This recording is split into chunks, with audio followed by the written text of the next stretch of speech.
The dirt was still fresh on her mother's grave when Penelope Owens first saw the boot prints circling the mound like vultures, and she knew then that she would not leave this place until the threats were gone. It was June 1882 in Silver Reef, Utah, a mining town that had seen better days before the silver played out, leaving behind desperate men with empty pockets and darker intentions.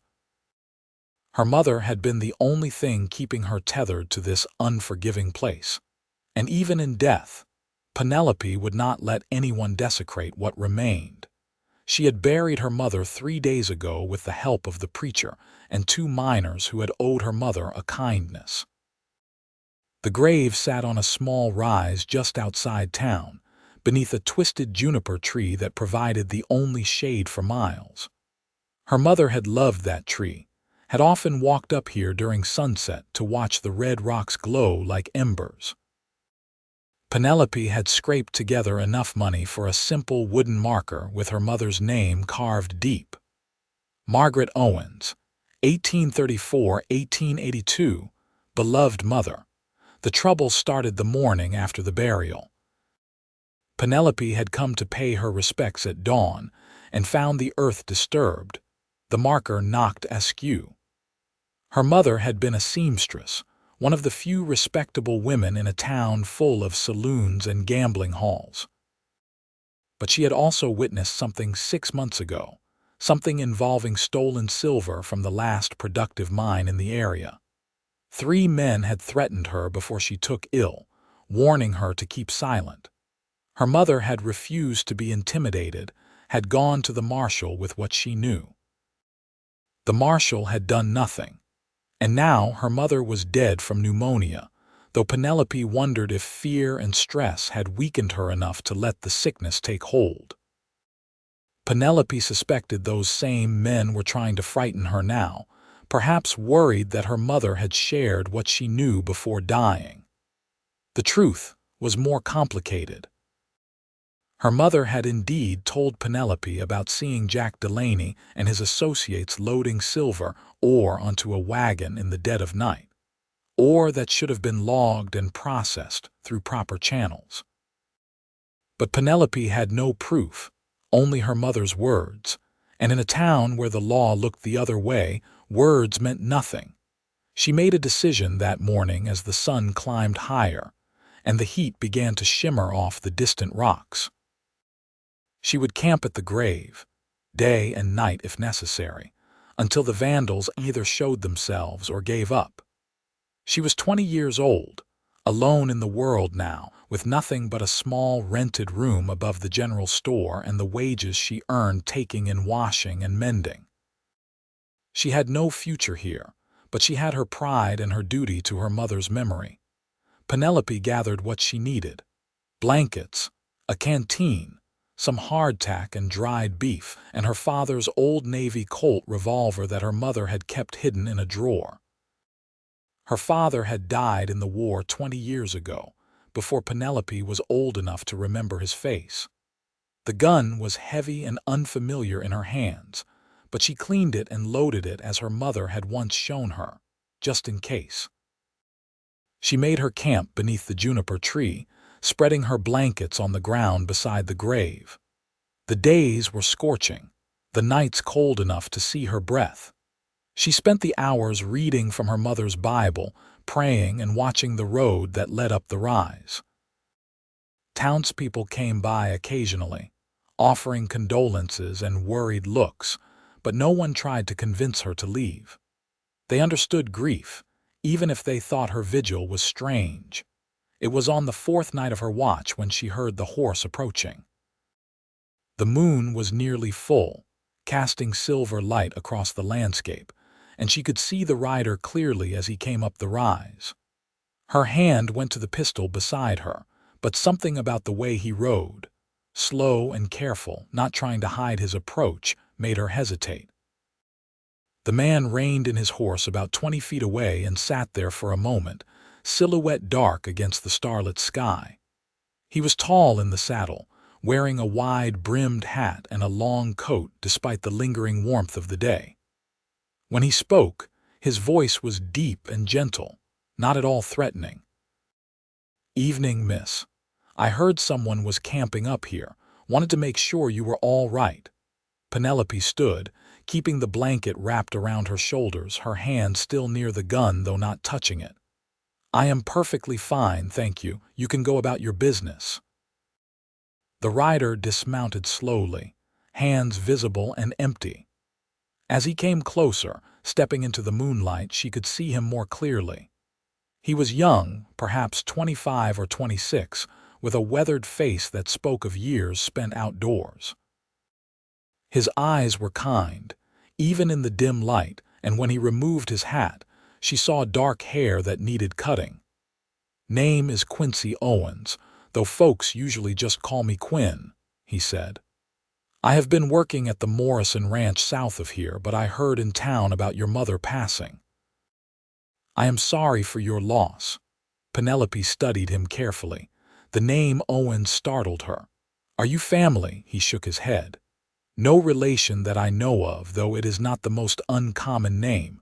I just thought it was a strange coincidence when I heard, but that is not why I am here."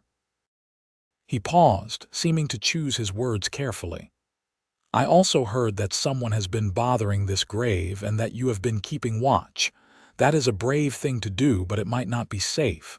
There are rough men in this town." "I am aware," Penelope said stiffly. "Which is precisely why I am here. Someone needs to protect my mother's resting place, and there is no one else to do it." Quinn looked at the grave, at the simple marker, then back at her. "What if you did not have to do it alone? I beg your pardon. What if someone helped you keep watch? Two sets of eyes are better than one, especially at night. And if whoever is doing this sees that you are not alone, they might think twice about causing more trouble." Penelope wanted to refuse on principle. She did not know this man, this Quinn Owens with the kind eyes and the same surname as her own. But she was exhausted, having barely slept in 4 days, startling awake at every sound, and the truth was she would welcome the help, even if pride made her reluctant to admit it. "Why would you do that?" she asked. "You do not know me." Quinn put his hat back on and looked out across the moonlit landscape. "My mother died when I was 15, he said quietly. "Cholera back in Missouri. We were too poor for a proper burial, so we put her in the ground on a hillside with just a pile of rocks to mark the spot. A few weeks later, I went back and found that animals had dug up the grave. I was just a boy, and there was nothing I could do to fix it or prevent it from happening again. We moved on shortly after, heading west, and I never got to go back." He turned to face her again. "I guess I figure if I can help you protect your mother's grave, maybe it makes up for not being able to protect my own mother's." The honesty in his voice, the raw pain that he did not try to hide, touched something in Penelope's heart. She understood that kind of grief, the guilt that came with feeling helpless. She nodded slowly. "All right," she said. "You can stay, but I keep watch too. I will not have you thinking I am some helpless woman who needs rescuing." A small smile crossed Quinn's face. "I would not dream of thinking that, Miss Owens. Anyone who camps alone on a grave to fight off vandals is clearly not helpless." They settled into an arrangement that night. Quinn tended to his horse, unsaddling the animal and hobbling it to graze on the sparse grass nearby. He had supplies in his saddlebags, a bedroll and provisions, as if he had planned to stay from the start. They took turns through the night, one sleeping while the other kept watch, though Penelope found herself too aware of his presence to truly rest. When dawn came, pink and gold over the red rocks, Quinn built a small fire and made coffee in a battered tin pot. The smell alone was enough to make Penelope's stomach growl. She accepted a cup gratefully, wrapping her hands around it for warmth as the last of the night's chill faded. "So what do you know about these vandals?" Quinn asked, sitting cross-legged on the ground near the fire. "Do you have any idea who they might be?" Penelope hesitated. Her mother had warned her to be careful, to trust no one. But if Quinn was going to help her, he deserved to know what he was getting into. She told him about the stolen silver, about the men her mother had seen, about the threats and the marshal's indifference. Quinn listened without interrupting, his expression growing darker as she spoke. When she finished, he stared into the fire for a long moment before responding. "Jack Delaney is a dangerous man," he said finally. "I have heard stories about him. He came to Silver Reef about a year ago with money to invest, bought into a couple of mines that were nearly played out. Word is he has been finding silver where others could not, which always seemed suspicious. If your mother saw him stealing ore, then that explains how he has stayed in business while others have gone broke. You know him, not personally. I have seen him in town a few times at the saloon. He runs with a couple of hard cases, brothers named Colt and Wyatt Green. They do his dirty work, intimidate people who ask too many questions. If they are the ones vandalizing this grave, then we need to be careful. They would not hesitate to hurt either of us if they thought we were a threat." Penelope felt a chill that had nothing to do with the morning air. "Maybe you should leave then. This is my fight, not yours." Quinn met her eyes across the fire. "I am not leaving. I gave you my word that I would help, and I keep my promises. Besides, men like Delaney only get away with what they do because decent people are too afraid to stand up to them. Maybe it is time someone did." They spent the day taking turns resting and keeping watch. Quinn proved to be easy company, not talking too much but not leaving uncomfortable silences either. He told her about growing up in Missouri, about coming west with his father and older brother after his mother died. They had worked as ranch hands and cowboys, moving from place to place, never quite finding somewhere that felt like home. His father had died 2 years ago from a rattlesnake bite, and his brother had gone to California seeking gold. Quinn had stayed in Utah, finding work where he could, saving money without any clear goal beyond survival. Penelope found herself sharing more than she intended. She told him about her childhood in Silver Reef, about how her mother had struggled to raise her alone, taking in sewing and mending to make ends meet. She described the small joys they had shared, the Sunday walks up to the juniper tree, the stories her mother would tell about Penelope's father, making him real even though he was just a ghost to her. She even told him about her dreams, half-formed and fragile, of leaving Silver Reef someday and going somewhere green and alive, maybe Oregon or Northern California, somewhere that did not feel like the edge of the world. "What is stopping you?" Quinn asked. "From leaving, I mean." Penelope looked at her mother's grave, at the fresh earth and simple marker. "I could not leave while my mother was alive and sick. She needed me. And now I cannot leave until I know her grave is safe, that no one will disturb it once I am gone. And after that, after this is resolved." "I do not know," she admitted. "I have about $30 saved. It is enough to get somewhere else, maybe enough to survive for a month or two while I find work. But it feels like such a risk, going to a strange place with nothing and no one." Quinn nodded thoughtfully, but did not offer easy reassurances or advice, which she appreciated. He seemed to understand that some decisions could not be made until the time was right. The second night passed quietly, both of them taking turns at watch. Penelope found herself studying Quinn when she thought he was not looking. He moved with an easy grace, comfortable in his own skin in a way that spoke of confidence without arrogance. His hands were calloused and strong, the hands of a working man, but they were gentle when he handled his horse or poured coffee. There was something solid about him, something that made her feel safer than she had in months. On the third day of their shared vigil, a rider came up the rise in the early afternoon. Penelope recognized him immediately. Marshal Tom Crawford, a thick-bodied man in his 50s with a badge pinned to his vest and a perpetually sour expression. He reined in his horse and looked down at them with obvious disapproval. "Miss Owens," he said, not bothering with pleasantries, "I have been hearing complaints about you camping up here. It is not proper for a young woman to be living outdoors like some kind of vagrant." Penelope stood, squaring her shoulders.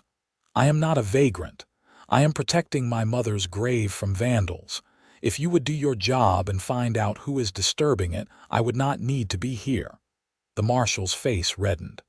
"Now you listen here, girl. I have no evidence that anyone has been bothering this grave. Could be animals, could be wind.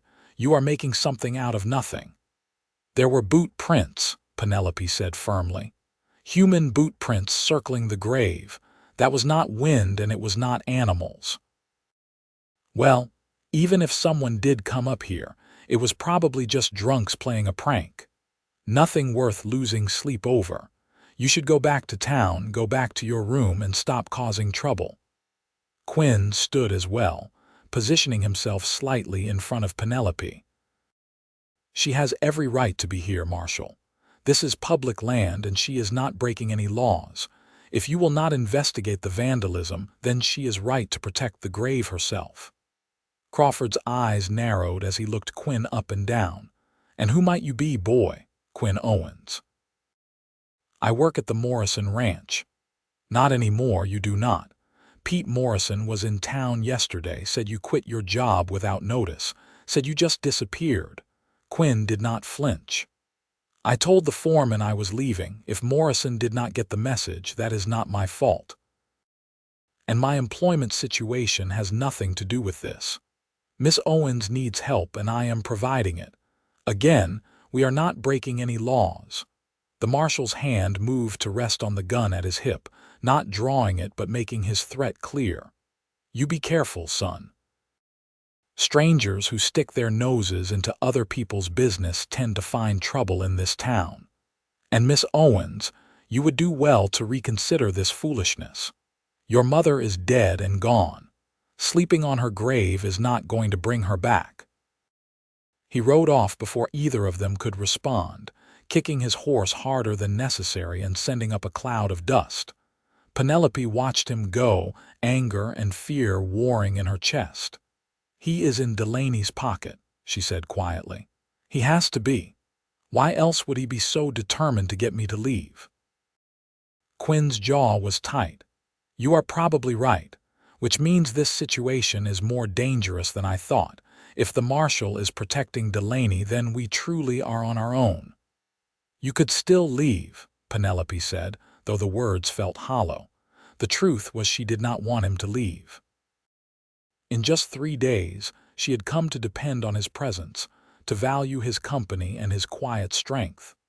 The thought of facing this alone again made her feel hollow. Quinn looked at her, and something in his expression made her breath catch. "I am not leaving, Penelope. Not unless you tell me you do not want me here. And even then, I would probably just camp down the hill where you could not see me, just to make sure you were safe." She felt heat rise in her cheeks, not from the sun but from something else, something she was not quite ready to name. "That would be foolish, probably," he agreed, "but I have been accused of worse." That night they sat by the fire after dark, talking in low voices. The conversation had moved beyond the immediate danger, beyond the practical matters of watches and supplies. They talked about deeper things, about faith and loss, about what it meant to live a good life in a hard world. Penelope found herself drawn to Quinn's thoughtful manner, the way he considered his words before speaking, the way he truly listened when she talked. "You believe in God?" she asked him at one point, watching the flames dance between them. Quinn was quiet for a moment. "I believe there is something bigger than us, something that gives meaning to all this." He gestured at the vast starlit sky above them. "Whether you call it God or something else, I think there has to be a reason we are here, a reason we meet the people we meet and face the troubles we face." Otherwise, it is all just random suffering, and I cannot accept that." "My mother believed," Penelope said softly. "She believed that my father was waiting for her in heaven, that they would be together again. It gave her comfort in her last days, thinking about that reunion. I want to believe it too, but sometimes it is hard." "Doubt is not the opposite of faith," Quinn said. "I think doubt is part of faith. It is easy to believe when everything is going well. It is harder when you are sitting on your mother's grave in the middle of the night, worried about vandals and crooked lawmen. But maybe that is when belief matters most, when it is hard." Penelope looked at him across the fire, at his serious face and kind eyes, and felt something shift in her chest. This man, this stranger who had appeared out of nowhere and offered his help without expecting anything in return, understood her in a way that no one else had. He did not try to fix her grief or minimize it. He simply sat with her in it, sharing the burden without complaint. "Thank you," she said quietly, "for staying, for helping, for understanding." Quinn smiled, and it transformed his face, making him look younger and more carefree. "You do not need to thank me. I am exactly where I want to be." The words hung in the air between them, heavy with meaning that neither of them was quite ready to examine too closely. Instead, they sat in companionable silence, listening to the crackling fire and the distant howl of coyotes, each acutely aware of the other's presence. On the 5th night of their vigil, the Vandals finally showed themselves. Penelope was on watch, sitting with her back against the juniper tree, when she heard the sound of horses approaching from the north. It was well after midnight, the moon in its last quarter and providing only faint light. She immediately reached over and shook Quinn's shoulder, waking him silently. He came alert instantly, years of sleeping rough having trained him to wake without grogginess. Together they watched as 3 riders came up the rise, their faces hidden in shadow. The men dismounted about 30 yards away, not bothering with stealth now. They must have thought Penelope would be alone and easily frightened. One of the men called out, his voice rough and mocking. "Miss Owens, still playing guardian angel for your dead mother. That is real touching. But it is time you went home. We have business here." Penelope stood, her hand on the pistol at her hip. Quinn rose beside her, his own gun already drawn though he held it down at his side. The 3 men came closer, and in the faint moonlight Penelope could make out their faces. She recognized 2 of them from town. The Green brothers, Colt and Wyatt, hard-faced men with reputations for violence. The 3rd man was Jack Delaney himself, better dressed than the others, with a cruel smile visible even in the darkness. "There is no business here," Penelope said, keeping her voice steady despite the fear coursing through her. "This is my mother's grave, and you will leave it alone." Delaney laughed, the sound grating. "Your mother should have kept her mouth shut. We tried to warn her, tried to make her understand that some things are better left unseen. But she had to go running to the marshal, had to make herself a problem." "The marshal who you own," Penelope shot back. "The one who does nothing while you steal and threaten people." "Careful, little girl," Colt Green said, his hand moving to his gun. "You are in no position to make accusations." Quinn took a step forward, placing himself partially in front of Penelope. "She is not alone, and you are outnumbered. 2 guns against 3 is better odds than you might think, especially since we have the high ground and you are backlighted against the sky." Delaney's eyes narrowed as he studied Quinn. "Who are you, Cowboy? Why are you sticking your nose into business that does not concern you?" "My name is Quinn Owens, and any threat to Miss Owens concerns me. I suggest you 3 mount up and ride out of here before someone gets hurt." Wyatt Green spat on the ground. "Big talk for a drifting cowhand. You really want to die for some woman you barely know, protecting a grave that does not even belong to you." I want to do the right thing, Quinn said simply. If that means facing down 3 cowards in the middle of the night, so be it. But ask yourselves this: is whatever you came here to do really worth dying for? Because if guns come out, people are going to get shot, and we are not the ones who will back down. Penelope could feel the tension in the air, thick enough to choke on. Her hand tightened on her pistol grip, and she tried to remember everything her mother had told her about shooting. Steady breath, firm grip, squeeze the trigger, do not pull. She did not want to kill anyone, but she would if she had to, if it meant protecting her mother's grave and the man standing beside her. For a long moment, no one moved.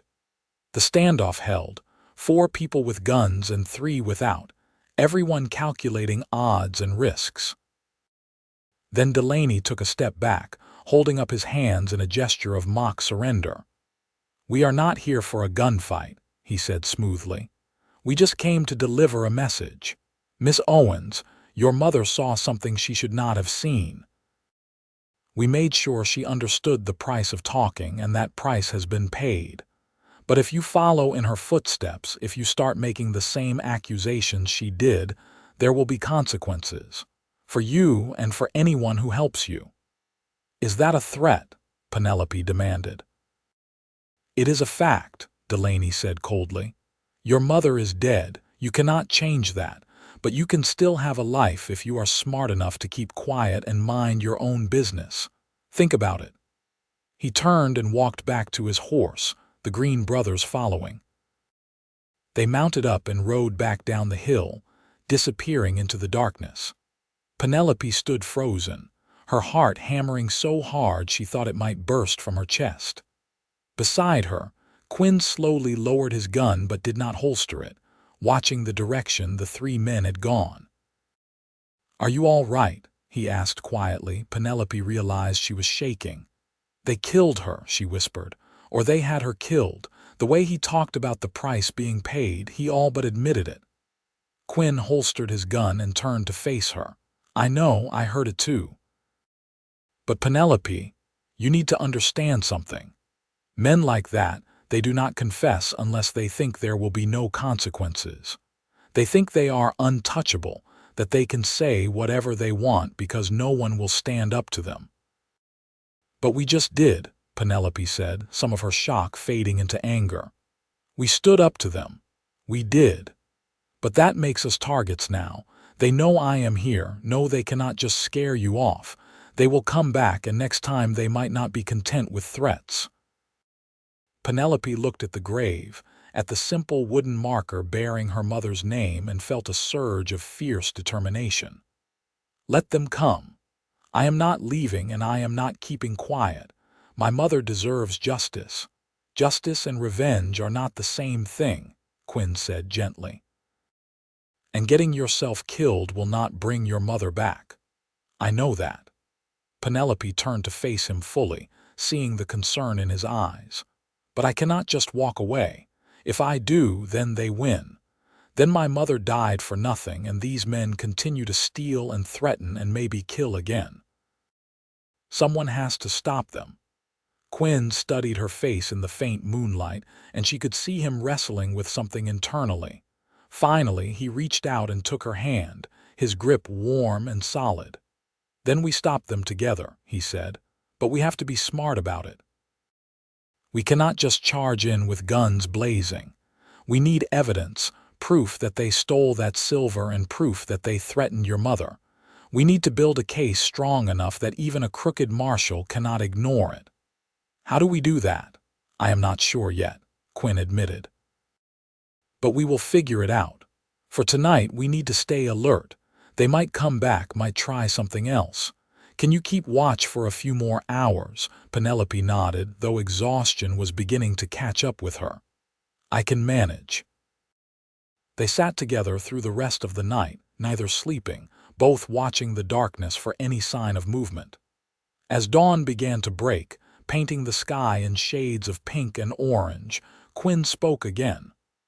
"I need to go into town today," he said. We need supplies, and I want to ask around, see what people know about Delaney's operation. Maybe someone has seen something, knows something that could help."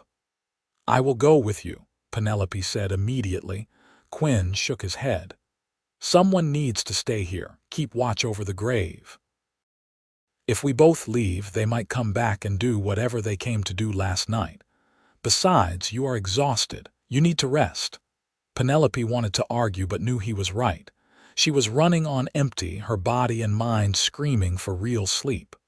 "All right, but be careful. If Delaney knows you are asking questions about him, he might do something." "I will be careful," Quinn promised. "I will be back before dark. Try to get some sleep." He saddled his horse and rode down the hill toward Silver Reef as the sun climbed higher. Penelope watched him go, feeling strangely bereft without his presence. In less than a week, this man had become essential to her, a partner in a fight she had thought she would face alone. More than that, she realized with a start that made her pulse quicken. She was beginning to care for him in ways that went beyond gratitude or friendship. She forced herself to focus on the practical matters at hand. She ate some of the remaining hardtack, drank water from the canteen, and then wrapped herself in her blankets in the shade of the juniper tree. Despite her worries, exhaustion claimed her, and she fell into a deep, dreamless sleep. She woke in the early afternoon to the sound of a horse approaching and sat up with a start, hand going to her pistol. But it was Quinn, returning sooner than expected, and his face was troubled. He dismounted and came to sit beside her, pulling off his hat and running a hand through his hair. "What happened?" Penelope asked, instantly alert. "I talked to some people in town carefully, not asking direct questions but feeling out what folks know. The situation is worse than we thought. Delaney does not just have the marshal in his pocket. He has been paying off several prominent businessmen, promising them a share of his silver operation. Half the town is invested in his success, which means they have a reason to protect him and a reason to keep anyone from exposing his theft." Penelope felt her heart sink.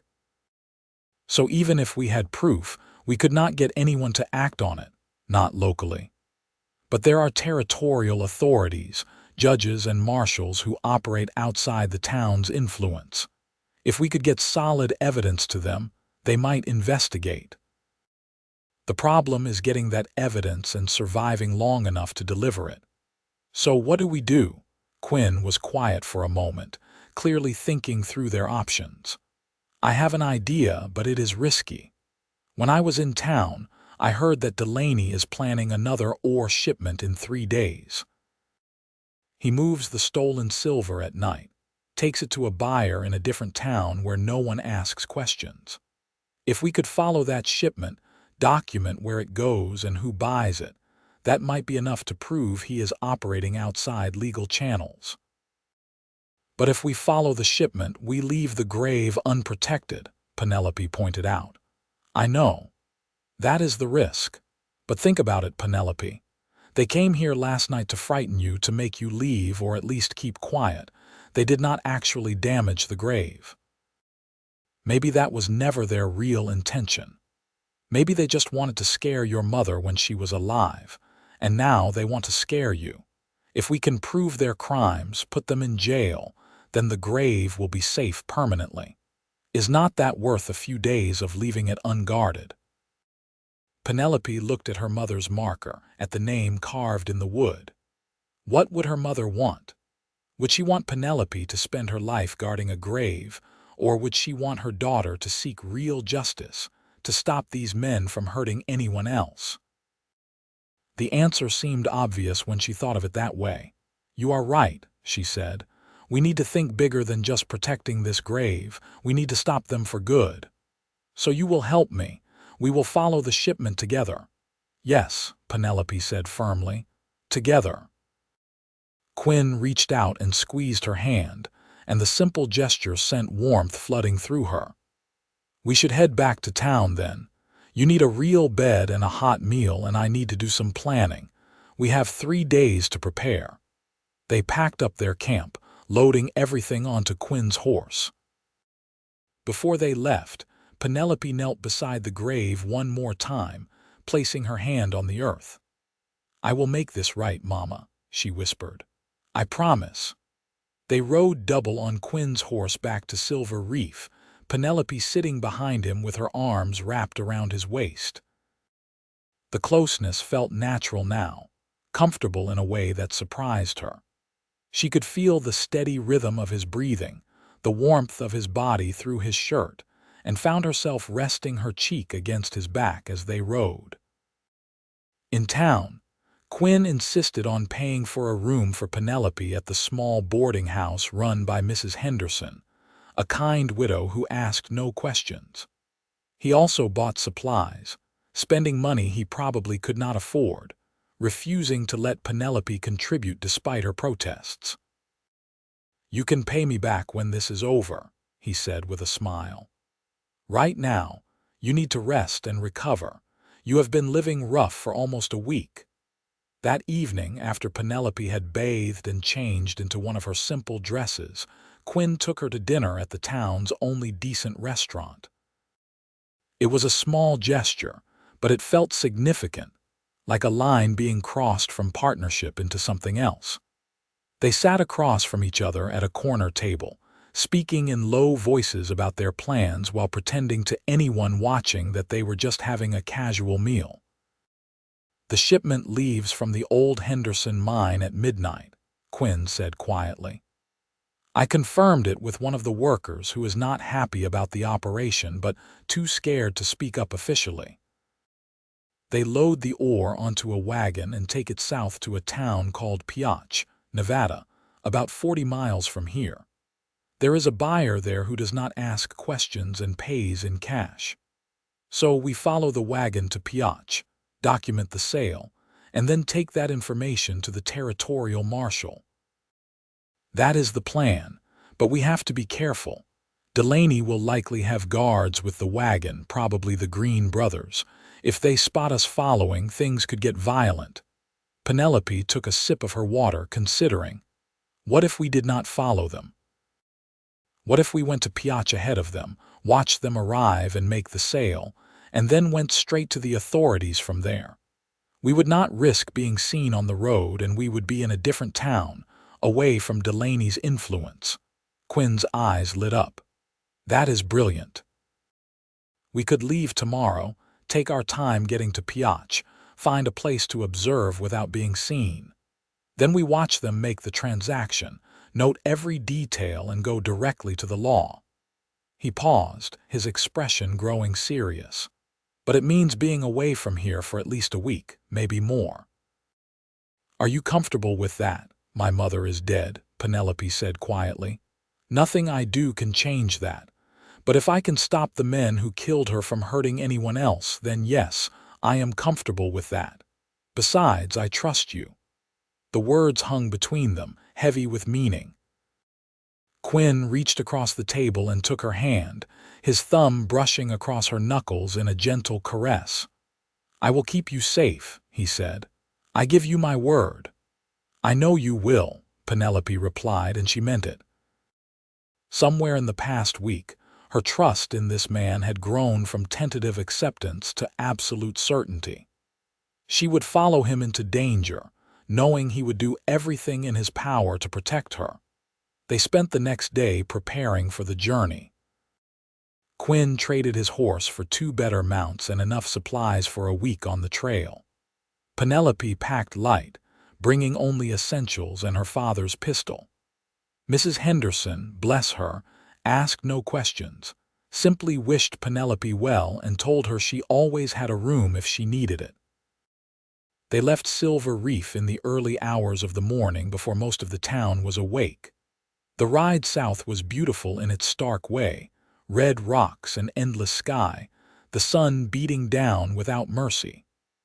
They rode side by side, talking sometimes, comfortable in silence at others. Quinn pointed out landmarks, told stories about his years working ranches in the territory. Penelope found herself laughing more than she had in months, feeling lighter despite the seriousness of their mission. On the second night of travel, they made camp in a small canyon that provided shelter from the wind. Quinn built a fire while Penelope laid out their bedrolls, placing them side by side but with a respectful distance between them. After they ate a simple meal of beans and salt pork, they sat by the fire, watching the stars emerge in the darkening sky. "Can I ask you something?" Penelope said after a while. "Of course. Why did you really stop at my mother's grave that first night? You said you heard someone was camping there, but Silver Reef is not exactly on the way to anywhere. How did you even know about it?" Quinn was quiet for a long moment, staring into the flames. When he spoke, his voice was low and thoughtful. "I did hear about it in town. I had stopped for supplies, planning to move on the next day, find work somewhere else. But when the storekeeper mentioned that Margaret Owens had died and her daughter was camping on the grave to protect it from vandals, something just pulled at me. I had to go see, had to know if there was something I could do to help. I guess I have been drifting for so long, not really connecting with anyone or anything, just moving from job to job. When I heard about what you were doing, about your loyalty and determination, I wanted to be part of that. I wanted to matter to someone, even if it was just as a guard for a grave." He turned to look at her, and in the firelight his eyes were intense. "But then I met you, and it became about more than that. You are the strongest, bravest person I have ever known, Penelope. You face impossible situations with courage and grace. You make me want to be better, to do more with my life than just drift from place to place. I stopped at your mother's grave because I felt called to help. I stayed because I could not imagine being anywhere else." Penelope felt tears prick her eyes, emotion swelling in her chest until she thought she might burst with it. "You have given me so much," she said, her voice thick. "I was so alone, so scared, and you appeared like an answer to a prayer I did not even know I was praying. You make me feel safe and valued and understood in ways I have never experienced before. I do not know what happens after we finish this thing with Delaney, but I know I do not want to say goodbye to you. I cannot imagine going back to life without you in it." Quinn reached out and cupped her face with his hand, his touch gentle and reverent. "Then do not," he said simply. "Do not say goodbye, stay with me. Let us figure out what comes next together." Penelope leaned into his touch, her eyes closing briefly as she savored the feeling. When she opened them again, she found Quinn watching her with an expression that made her heart race. Slowly, giving her every chance to pull away, he leaned forward and kissed her. It was gentle at first, tentative, a question being asked. But when Penelope responded, pressing closer and threading her fingers through his hair, the kiss deepened into something more passionate. Years of loneliness and longing poured out of both of them, finding answer in each other. When they finally broke apart, both breathing hard, Quinn rested his forehead against hers. "I am falling in love with you, Penelope Owens," he said quietly. "Maybe I have been since the moment I first saw you sitting watch over your mother's grave. I know it is fast. No, we have not known each other long, but I have never been more certain of anything in my life." "I love you too," Penelope whispered, the words feeling right and true. "I do not care if it is fast or if people would think we are crazy.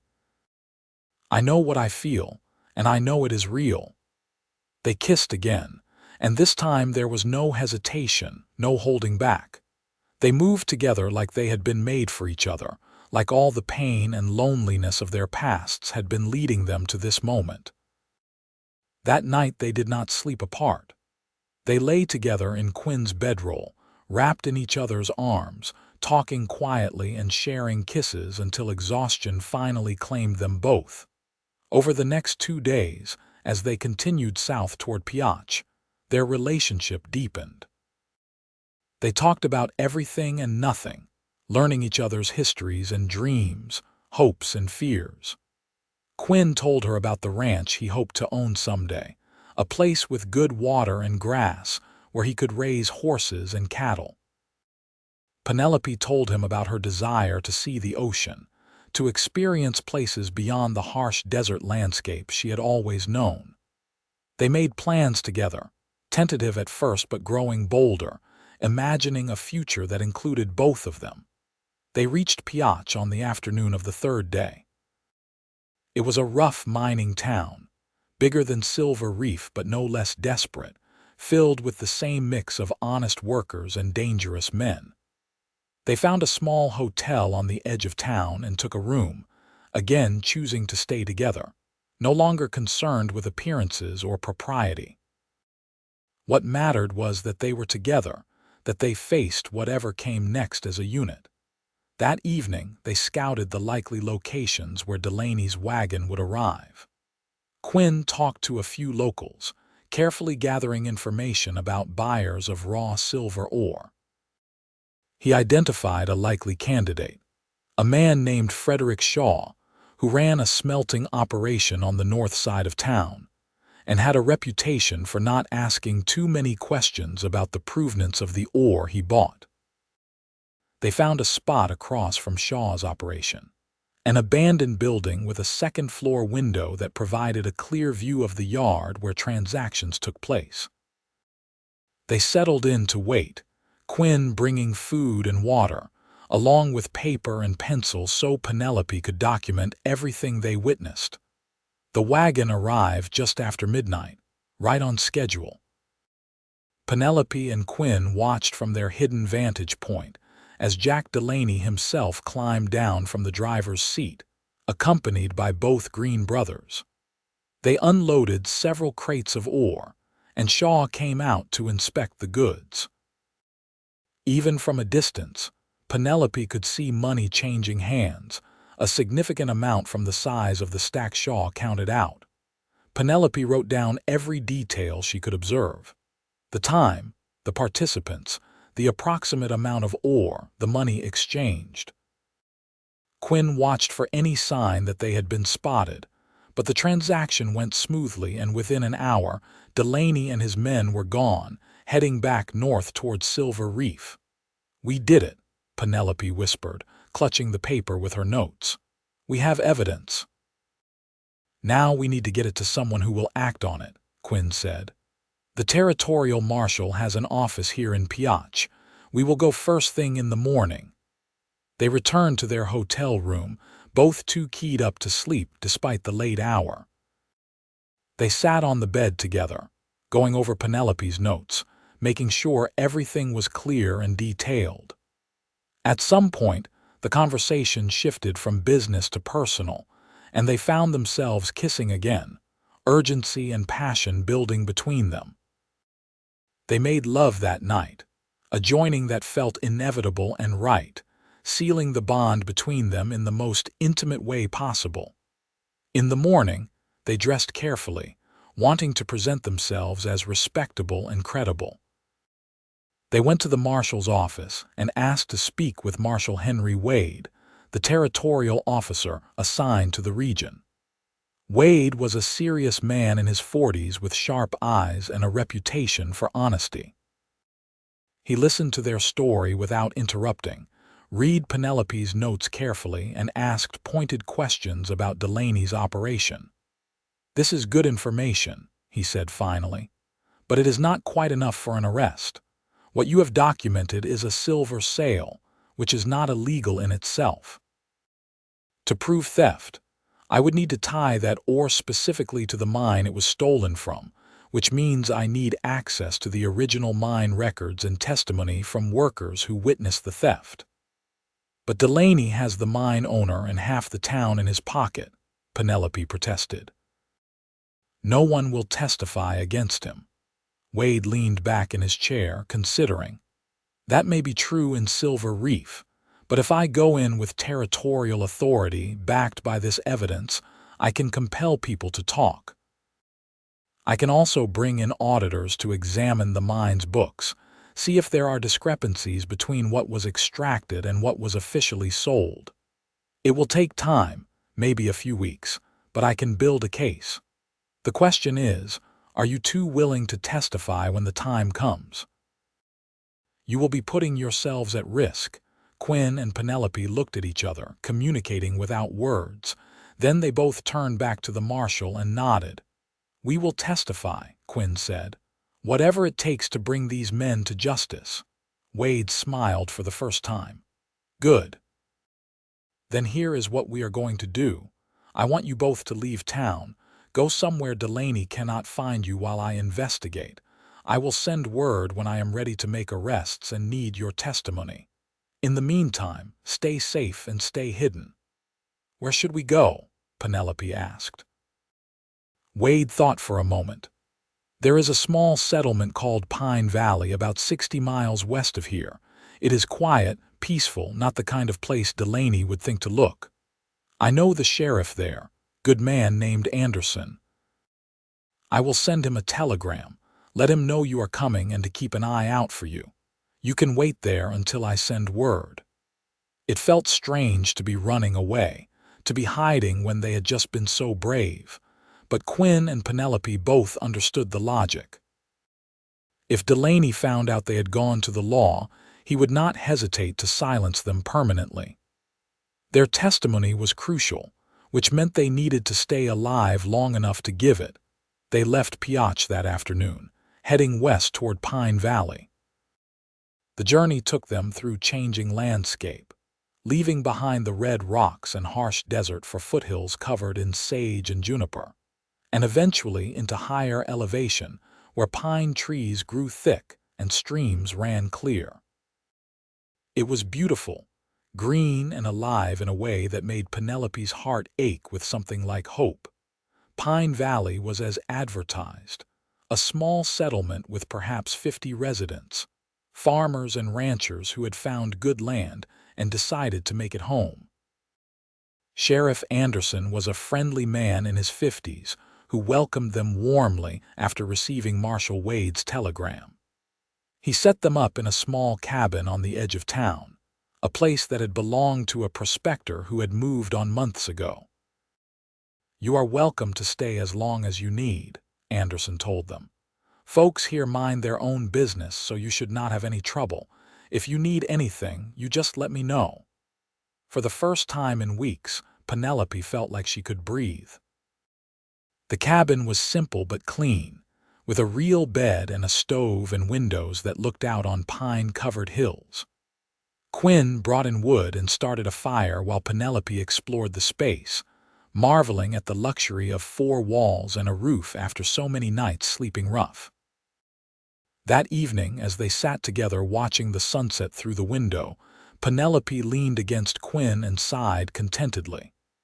"Is it wrong that I am glad we have to wait here?" she asked. "I know we are hiding, that there are still dangerous men out there who want to hurt us. But right now, in this moment, I feel happy. I feel safe." Quinn wrapped his arm around her shoulders and kissed the top of her head. "It is not wrong. We deserve some peace after everything we have been through.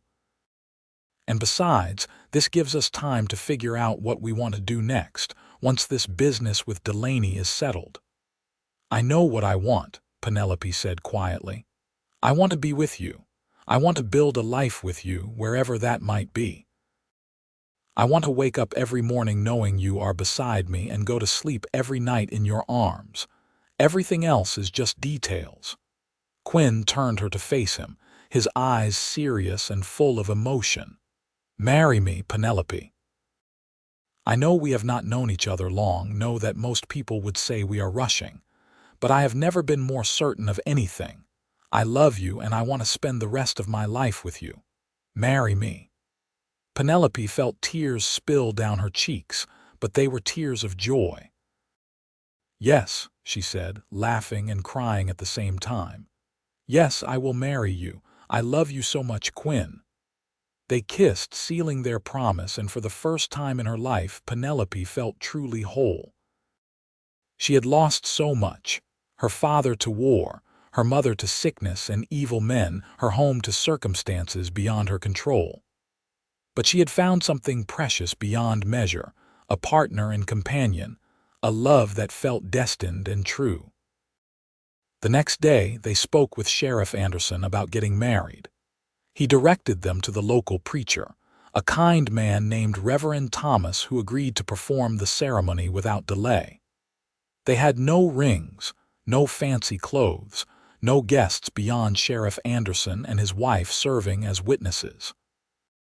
But none of that mattered. What mattered was the vows they spoke to each other, the promises they made before God and these few kind strangers.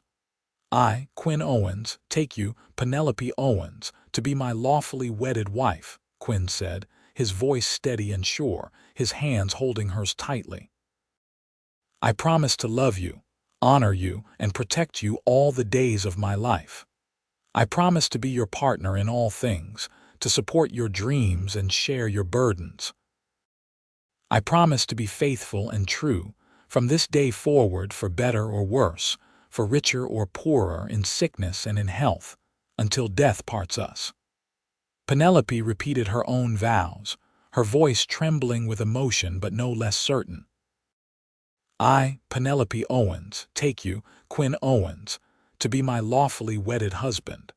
I promise to love you, honor you, and stand beside you all the days of my life. I promise to be your partner in all things, to support your dreams and share your burdens. I promise to be faithful and true, from this day forward, for better or worse, for richer or poorer, in sickness and in health, until death parts us.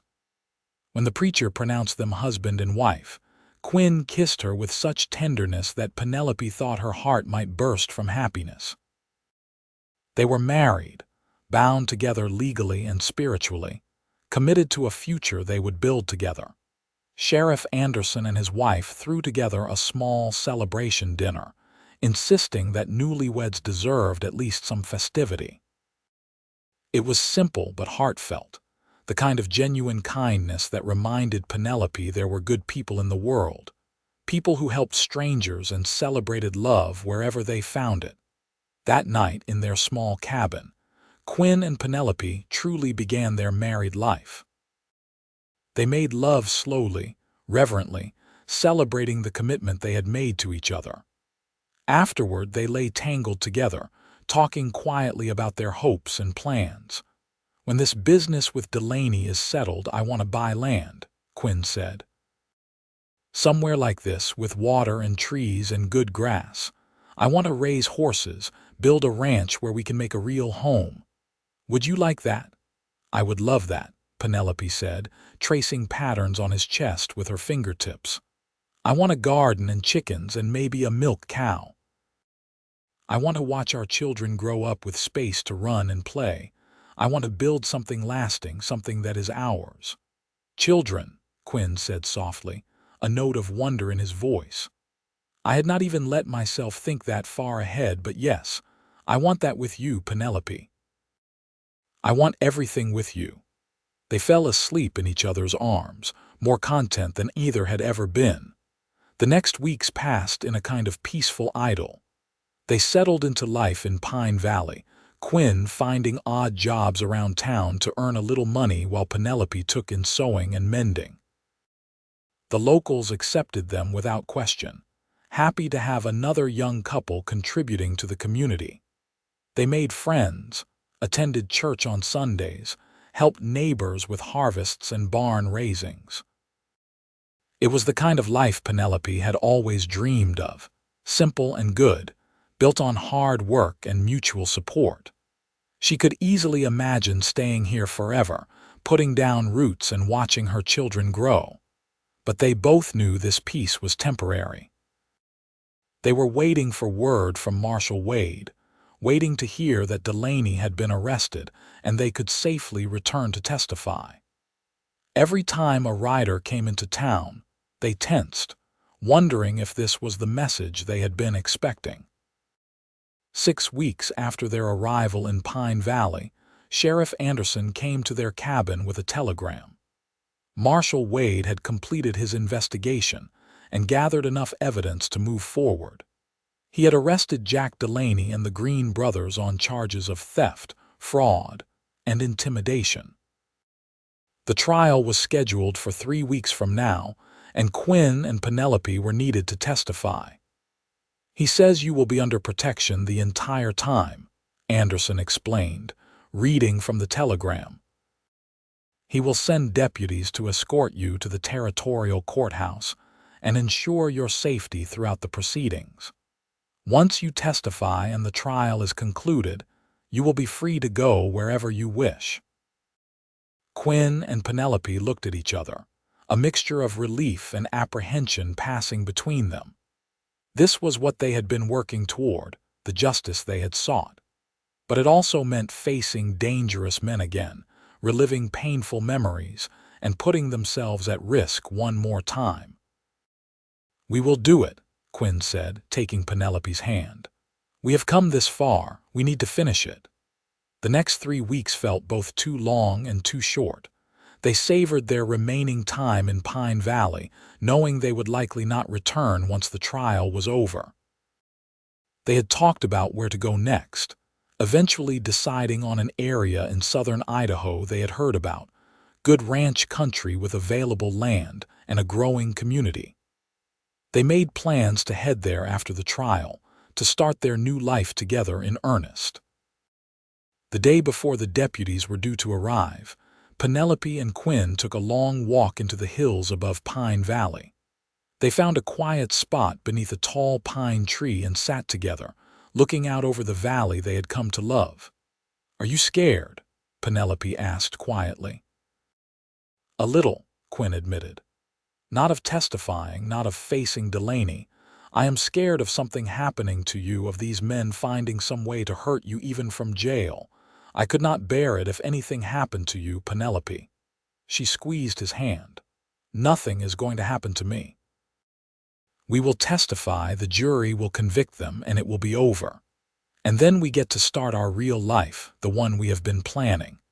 We will buy our land, build our ranch, have our children. We will grow old together, Quinn. I truly believe that." "Promise me something," Quinn said, turning to face her.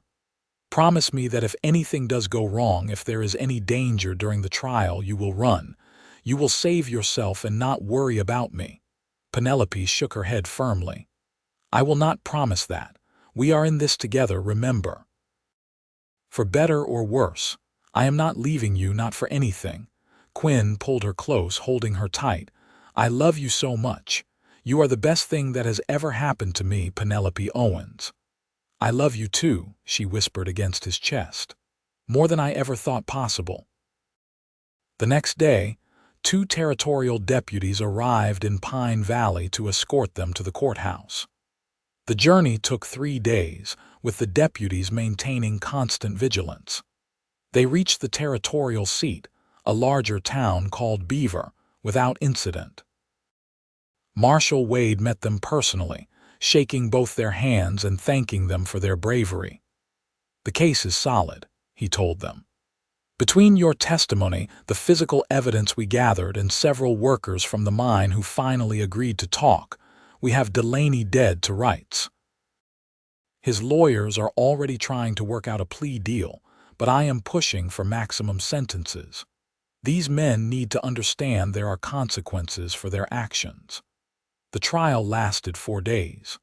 Penelope and Quinn both testified, describing what they had witnessed and what they had endured. It was difficult, emotionally draining, especially when Delaney's lawyers tried to discredit them, to paint Penelope as a grief-stricken girl imagining conspiracies and Quinn as a drifter looking for attention. But they stood firm, telling the truth clearly and calmly, and the evidence supported their every word. In the end, the jury deliberated for less than 2 hours before returning guilty verdicts on all counts. Delaney and the Green brothers were sentenced to 20 years of hard labor in the territorial prison. It was not enough to make up for Margaret Owens' death, not enough to erase the fear and pain they had caused. But it was justice, real and tangible, and it meant they could not hurt anyone else for a very long time. After the trial, Marshal Wade pulled Quinn and Penelope aside. "I want to thank you both personally. Cases like this, where ordinary citizens stand up to corruption and violence, they restore my faith in people. You did a brave thing, and I hope you know that your testimony might have saved lives. Delaney was not going to stop with just stealing silver. Men like that always escalate. We just did what was right, Quinn said simply. Wade nodded.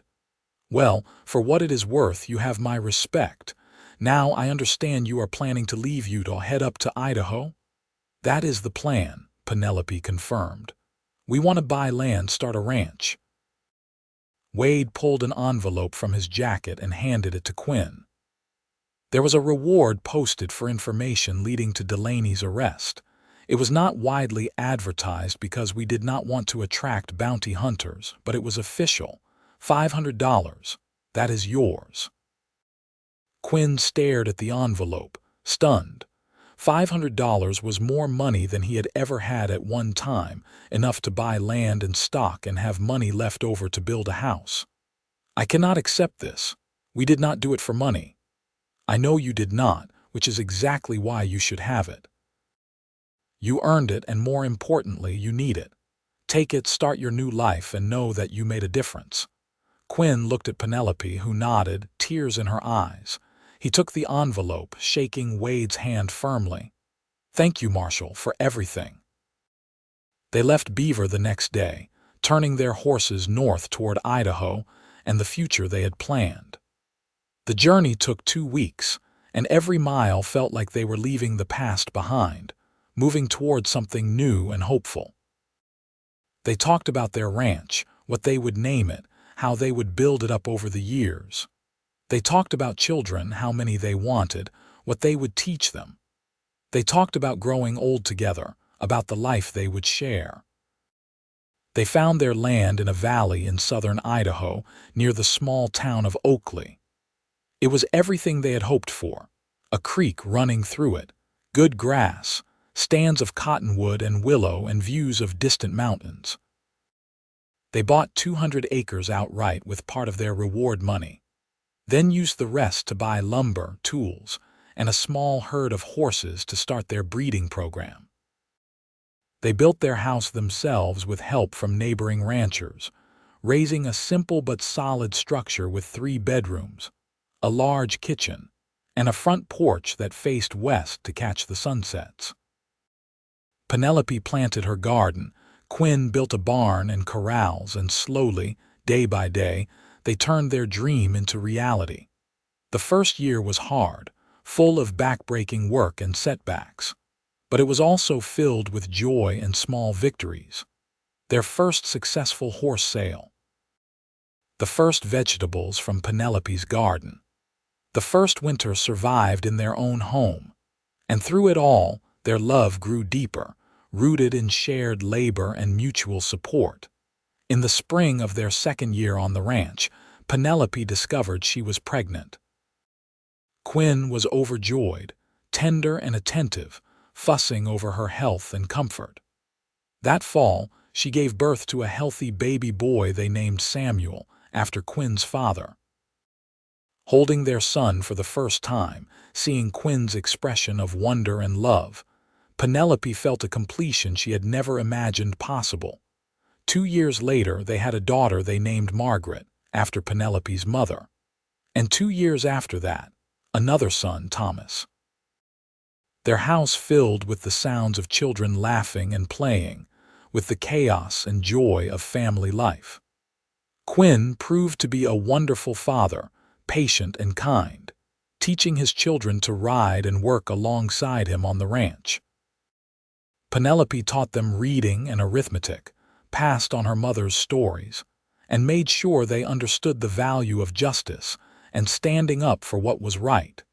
The ranch prospered over the years. Quinn's skill with horses became known throughout the region, and their breeding program produced animals that sold for premium prices. They added cattle to their operation, expanded their land holdings, and became pillars of the community. They helped neighbors, contributed to the church and school, and raised their children to be good, honest people. Every year on the anniversary of Margaret Owens' death, Penelope and Quinn made a trip back to Silver Reef, Utah, to visit the grave. The town had changed, many people leaving after the silver truly played out, but the grave remained. The simple wooden marker had been replaced over the years with a proper headstone that Quinn had commissioned, carved granite that would last generations. Margaret Owens, beloved mother, her memory lives on through her daughter's courage. Penelope would place flowers on the grave and tell her mother about her life, about her beautiful children and successful ranch, and the good man she had married. She would tell her mother that the men who had threatened her had been brought to justice, that they had never escaped punishment for their crimes. And she would thank her mother for the strength and conviction she had instilled, the lessons about doing what was right even when it was hard. Quinn would stand beside her during these visits, his hand in hers, a solid presence that reminded her how far they had come from that desperate night when she had been alone, guarding a grave from vandals. He had stood watch with her then and had never left, just as he had promised. And she had never asked him to, had never wanted him anywhere else. As the years passed and their children grew, Penelope and Quinn's love only deepened.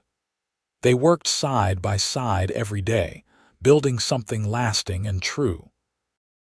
They weathered difficulties together. Drought years when money was tight, illnesses that frightened them, the normal trials that come with raising children and running a ranch. But they also celebrated countless joys.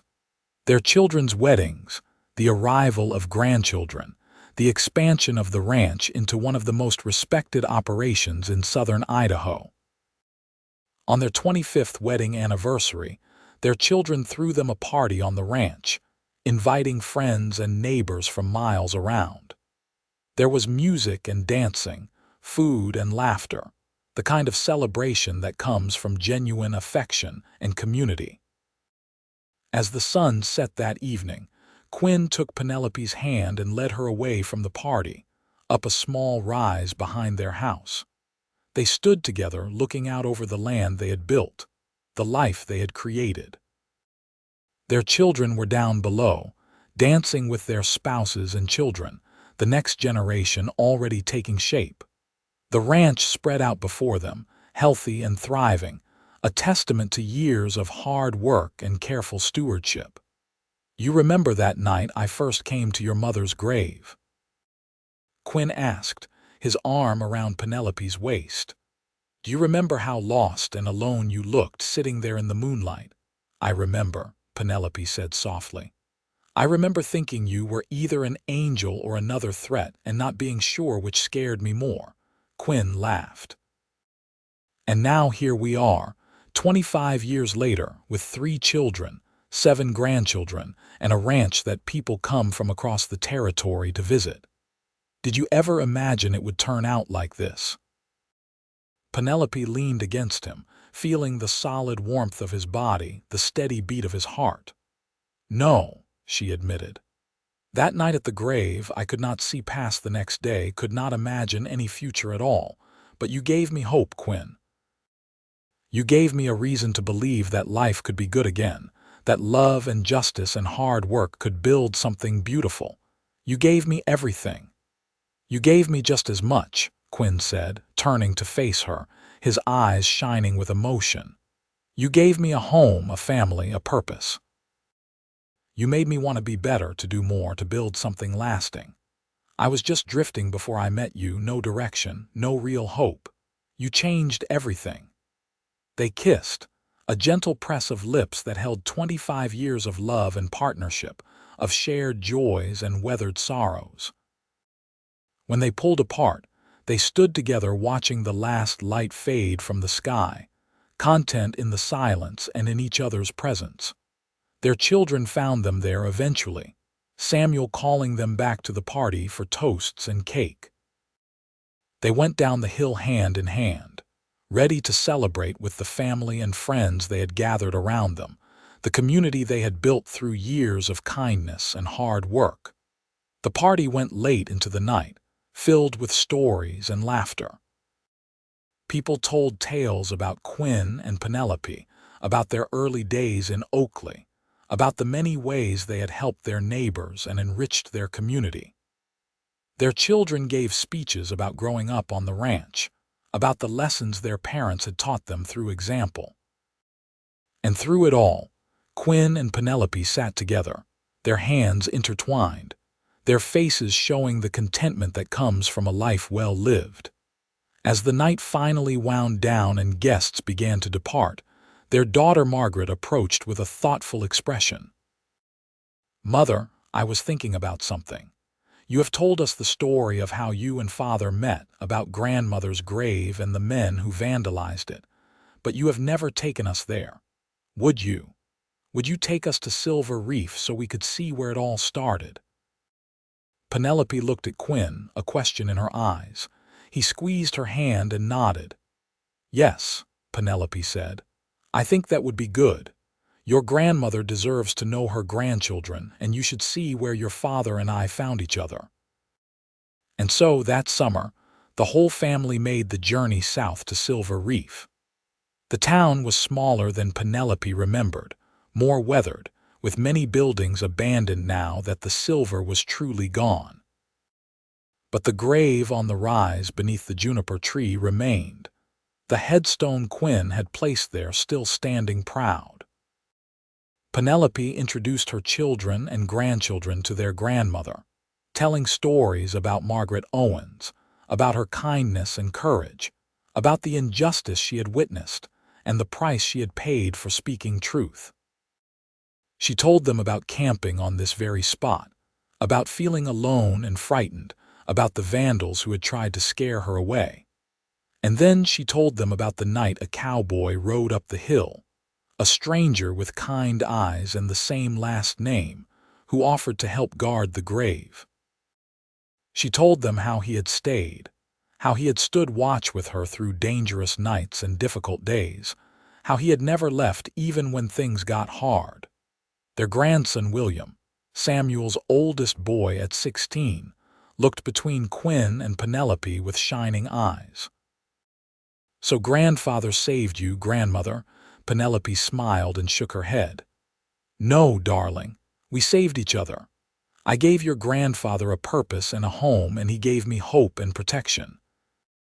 We built our life together, neither one saving the other, but both of us working side by side to create something good from something painful." Quinn nodded in agreement. "That is the truth of it. I did not ride up this hill that night to rescue anyone. I came because I felt called to help, to be part of something meaningful. Your grandmother did not need rescuing. She needed a partner, and I was blessed enough to become that for her."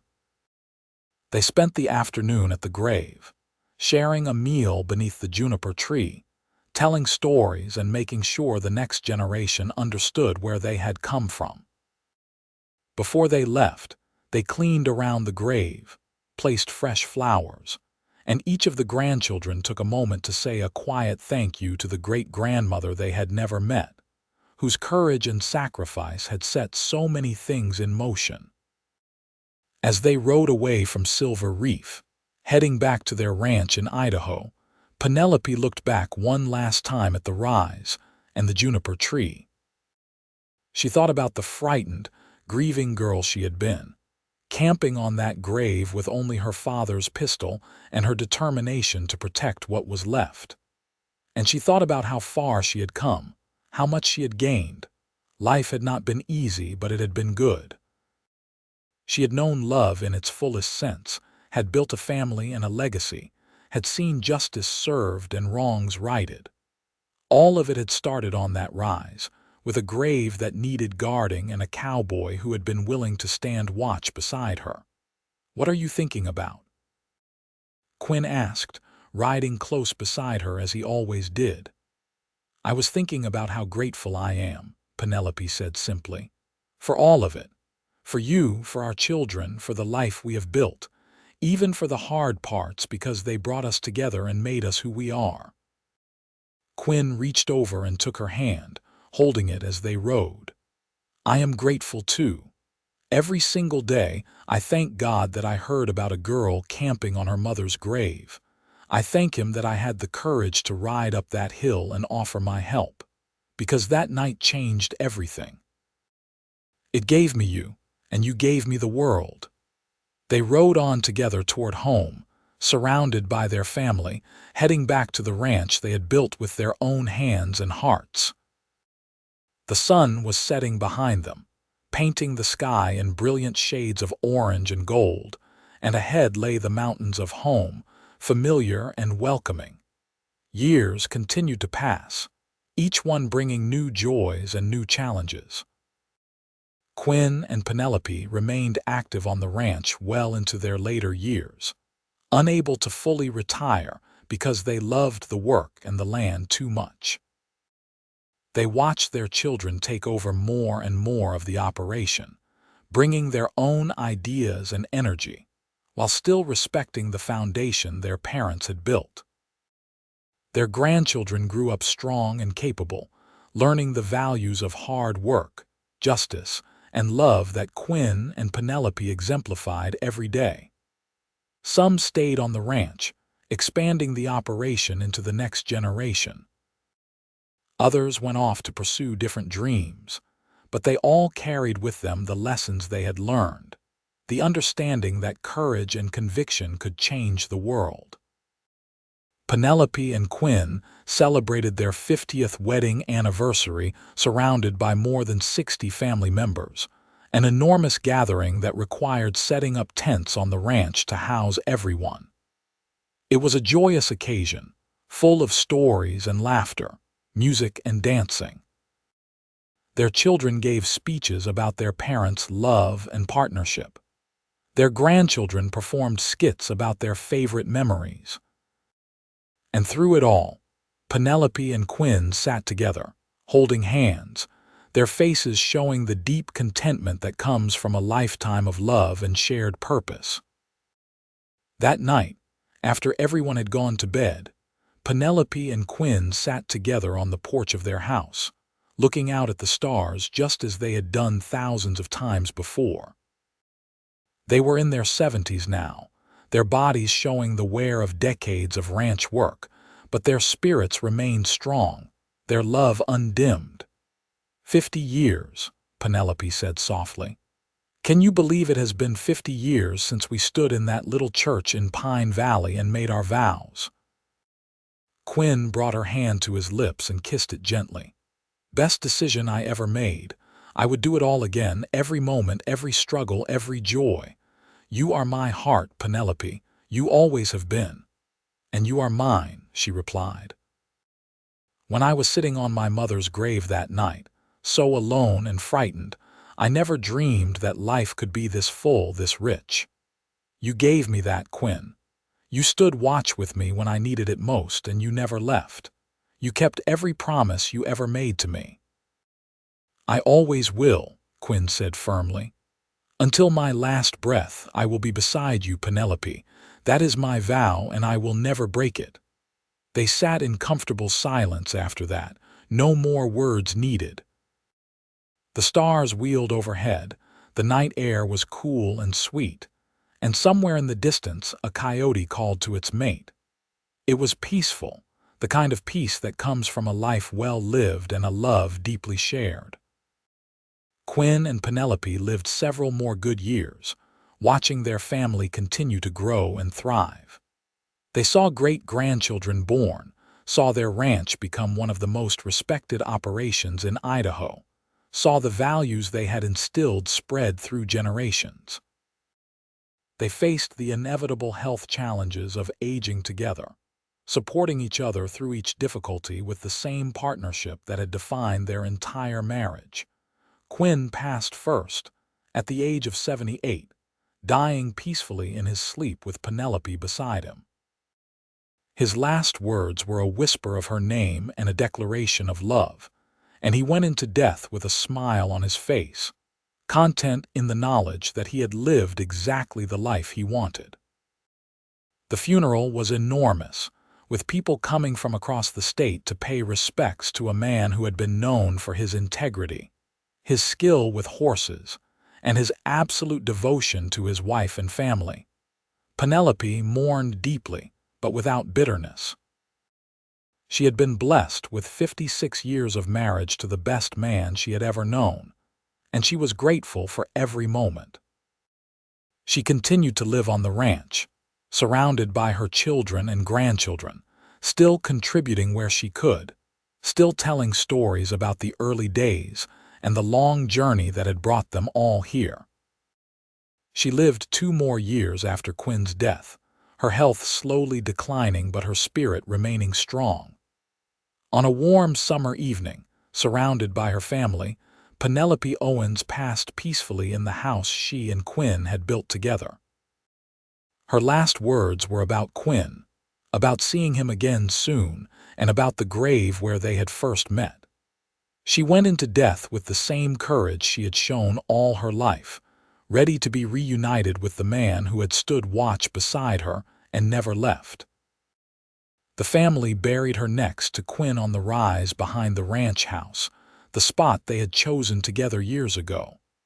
It overlooked the land they had built, the legacy they were leaving behind.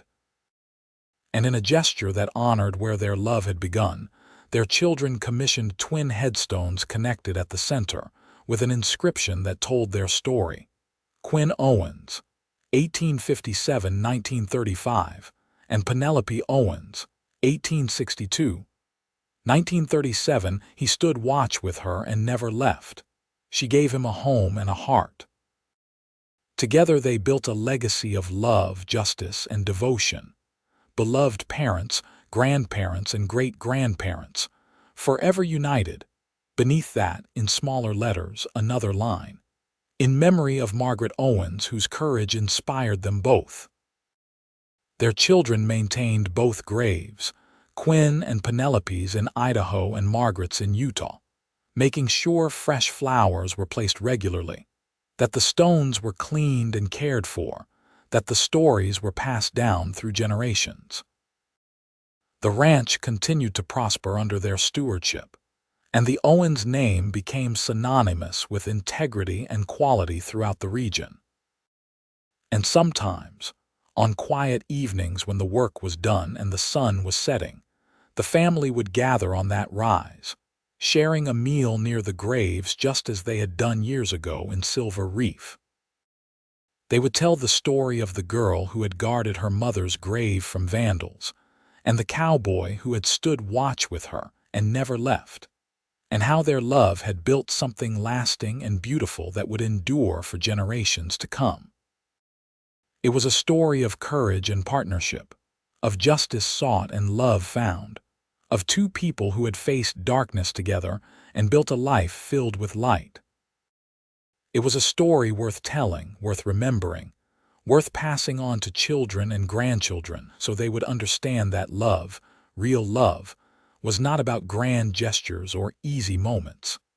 It was about showing up, about standing watch, about never leaving even when things got hard. It was about 2 people who had saved each other and built a world together, and whose love had echoed through time, touching everyone who came after them. And in that way, Quinn and Penelope Owens lived on, not just in memory but in the values and legacy they had created, in the family they had raised, and in the enduring example of what true partnership and devotion could accomplish. Their story had begun at a grave, with danger and grief and uncertainty. But it had become something beautiful, something lasting, something that proved love could triumph over even the darkest circumstances. And that was the greatest legacy of all.